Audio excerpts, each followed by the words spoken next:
And we're also getting Jim Tucker lined up on the line as well right now. Now, it officially kicked off today, but they shut the hotel down yesterday. We had London Guardian reporter on Charlie Skelton, who was actually arrested last year in Greece. So to give us what's happening on the ground and any intel that Mark and Jim Tucker have gotten on what's on the agenda is Mark Anderson of AmericanFreePress.net. Mark, thanks for coming on with us. My pleasure. Yeah, we've been inundated with local media and state media requests. It's been a very interesting day. Yeah, I mean, we've gone from 33 years ago or so when the media would say that Jim was a kook and Bilderberg didn't exist, the real trailblazer on this, to now the Drudge Report and the Times of London, secretive Bilderberg club ready for protest, and they admit they're pushing for world government there in Sitges, Spain. Yeah, that's part and parcel of what's going on here. Lots of national and regional media interest, conventional corporate media as well. The secrecy is being stripped away, but their drive and their ambitions are a hard thing to satisfy. Well, I saw you interviewed by Russia Today on the ground with some of the protesters there. I saw the police shoving protesters. I even saw some of the protesters shoving the police back. And the police didn't attack them, so it looked like the police aren't wanting a confrontation. Normally, police would go haywire if somebody, shoved them back, but because they're used to people submitting to their godlike authority to assault them, but not to be assaulted back. Break down the type of security you're seeing and expanding on that. Any intel you're getting from inside the hotel? The security, after I was at Hotel Dulce on June 1st, began to show up as the local police on June 2nd, and it intensified with these paddy wagons. They have mobile detention vans that the police can ride in themselves, but if they had to detain someone, they can do it on the spot. Oh, and I've been told by reliable sources that the plainclothes to private security are beginning to filter in. But what I've seen and what you saw on the Russia program was local police clearing one of those roundabouts, those round turnaround areas common in Europe, and they had to clear the grass area in the middle of that. So protesters and activists and journalists could not clearly see or as clearly see or photograph any dark tinted window cars going in. It was just to kind of limit visibility and marginalize everyone. The pushing and shoving was a lot of local activists that just said, keep your hands off me, keep your hands off me. But so far the police have showed a lot of restraint.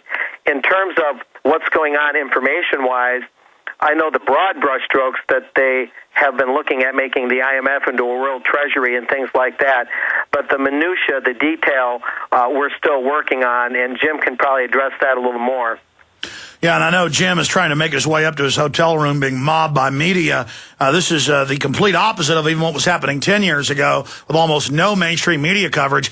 We know this has got to be upsetting these world government schemers that they can't have their little mafia commission meetings in secret anymore. Oh, I think it is. And the more this is done, the more they're going to get the pie in the face, so to speak, for people knowing they're meeting, and yet no forthcoming press releases, no, openness or transparency, no lists or anything of names. Their dishonor roll, I call it. And it's, at some point, something's got to give. With the Greek economy having taken a dive since last year's Bilderberg meeting in Greece, I think the Spanish see the writing on the wall. And there's a lot of Spanish people, bartenders, shopkeepers have told me that they see their economy going the same way. And, as night follows day, the Bilderberg machinations, the fingerprints are all over this thing. Mark, now, I know you and Jim have been running around throughout the city trying to reach contacts. Jim got there a day late because of his plane being delayed. Normally, he goes into the hotel before it gets shut down. I've been there with him before when this has been done in Canada and, of course, in Virginia. But tell us about some of the sleuth work you've been doing. Well, without going into too much detail, to tip my hand too much, just generally trying to learn the ropes. I'm a newcomer to Bilderberg, not in writing and reading about it, but in actually attending one. I guess you could call me Jim's apprentice in a way. This is a very complicated affair when you're dealing with so many important people lodged into one spot, and you're trying to get information that you can consider reliable, not just information or rumors. A big thing has been to wake the town and tell the people.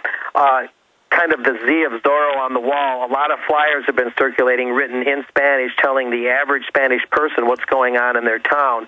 And I produced some of those, and they went pretty viral at a lot of the protests at a train station and at different spots around Sitges, which is sort of an outreach of Barcelona, Spain, here along the Mediterranean. And the sleuth work has included, this year, I was the one to go into the hotel early before they closed it down. And what was curious was there were already virtually no people there. I tried their wine and looked out over the beautiful view, but there was really hardly anyone there already. And they had that place vacuumed as clean can get. And without going into too much detail, there just wasn't any sign yet of information or people for the actual Bilderberg meeting. But there was a very distinct lack of customers. And, of course, I inquired, can I get a hotel room here in a couple of nights? And they said, no, there's a big convention. You cannot be here. You know, I was just playing with them a little bit. And, you know, there's a lot of ironies and intrigue going on, but the media coverage from all levels, and both independent and regular media, is really quite intense. A lot of TV crews have been there all day yesterday and all day or part of the day before. Well, that's exciting. What type of what's the flavor of the reporting that's going on that you're seeing on television and in the press, or are you unable to read it because you don't speak Spanish? I mean, I know I don't. Well, you know, it's not so much the language barrier, though that plays a role. It's that I'm so busy doing what I do, that I don't have time to see the results of what they do, let alone write up what I've gathered. I managed to file a story, I think, last night. I haven't even had a chance to see if it got posted yet online. No, it did. It's mainly about the security. Oh, yeah, perhaps so.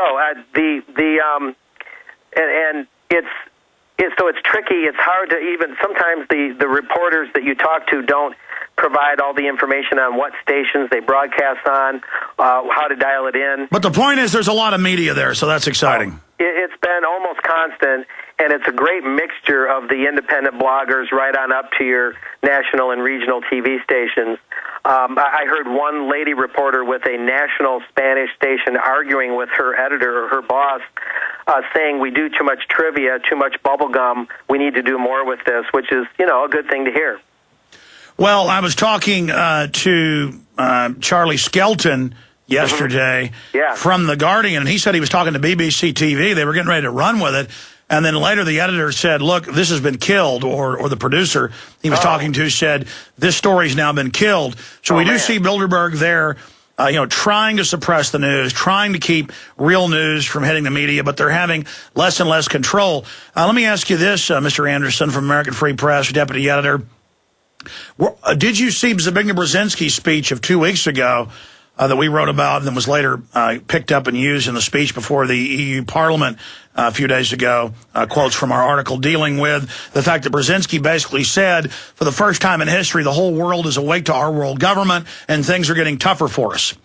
I saw a clip of that somebody sent me, like an excerpt, and the only thing I would caution, and I think that's true, what he said, is what Taylor Caldwell, the late author, said. She warned that we shouldn't too easily believe that these power elite have large squabbles among themselves. They might have minor points of disagreement, but they do tend to think pretty much birds of a feather flock together, you know. And so some of that could be for public consumption, you know, like the Sun Tzu, The Art of War. When you are strong, appear weak. When you are weak, appear strong.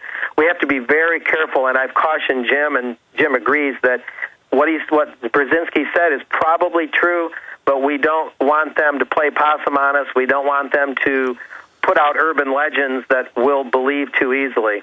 Yeah, I agree with you, but I'm not a spring chicken in all of this research myself. Of course not. And what he said is true, just from my own research. The awakening Israel, I see it on the streets, and sure, we don't want to take from this, oh, we've beat them. No, we are now just finally finding our feet and have gotten a few good blows in, so we're in the fight. But I mean, I think the victory at Trenton by George Washington against the Hessians, in the middle of the Revolutionary War. I don't think that was them going, God, we've won the war. I think it was, my God, we're starting to win a few battles here.